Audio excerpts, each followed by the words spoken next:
The word.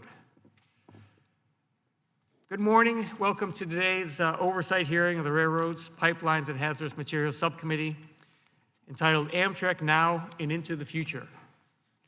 I'm glad we have a good crowd here, as I know there's something else of interest going on right now. And Mr.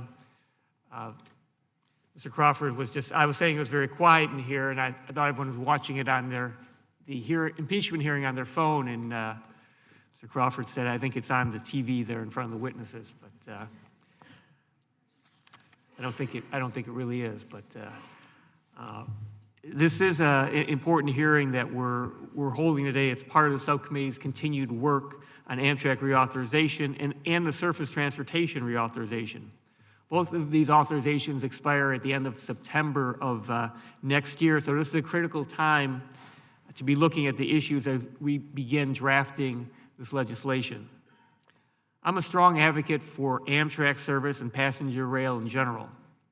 I'm also frequently a passenger, as recently as when I was back home in the district last week. We need to make passenger rail work, and this will require a larger federal investment. But the reauthorization is not just going to be about providing more money, it will also be about making sure Amtrak is being run well. Because Amtrak recently has undertaken a lot of actions that have raised concerns, we'll be focusing on some of these concerns today. One concern is that Amtrak has made and continues to make significant cuts to its workforce, including cutting call center employees, food and beverage workers, station agents, and police officers. Last week, Amtrak informed the Transportation Communications Union that it is cutting an additional 89 jobs. Amtrak is even outsourcing call center jobs to a private contractor in Florida that pays minimum wage, $7.25 an hour, with no benefits. This outsourcing is occurring after Amtrak closed the Riverside, California facility last year and told everyone that the jobs at the Philadelphia call center were safe. It's insulting for Amtrak to be cutting jobs when they say are not needed, then outsourcing the same jobs to low-wage, no-benefit contractors. Amtrak clearly has decided that the way to prosperity is to have its workers pay for it. This is not the way to run this railroad.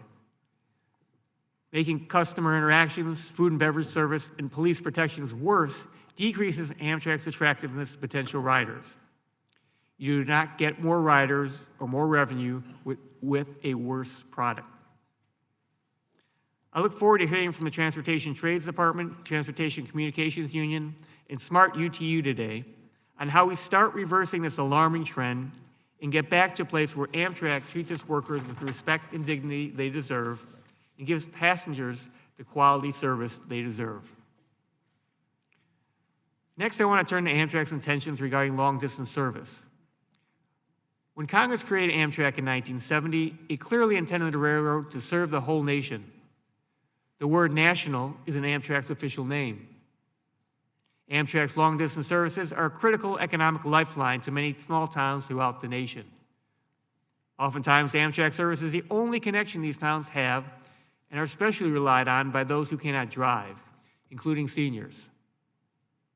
Amtrak tried to end the Southwest Chief service in 2018, and Congress roundly rejected it. Any proposal from Amtrak to end other long-distance train services will be met with similar congressional reaction.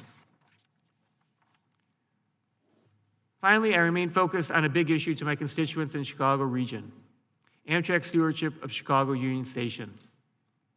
Tens of thousands of my constituents take trains in and out of CUS every day. 90% of all passengers who pass through CUS are passengers of Metro commuter rail.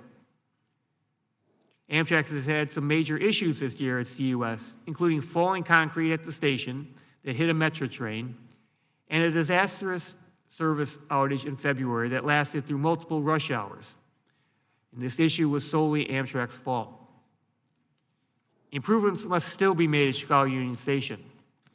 I believe the best way to do this would be for Amtrak to give up operational control of the station to ensure that its operations improve to a level that passengers deserve. I look forward to hearing from all of our witnesses on these issues, as well as other issues like on-time performance. I want Amtrak to provide the quality rail travel that passengers deserve. I believe that we must all work together to provide that. I will now yield back and recognize Ranking Member Crawford for the opening statement. Thank you, Mr. Chairman. Appreciate you holding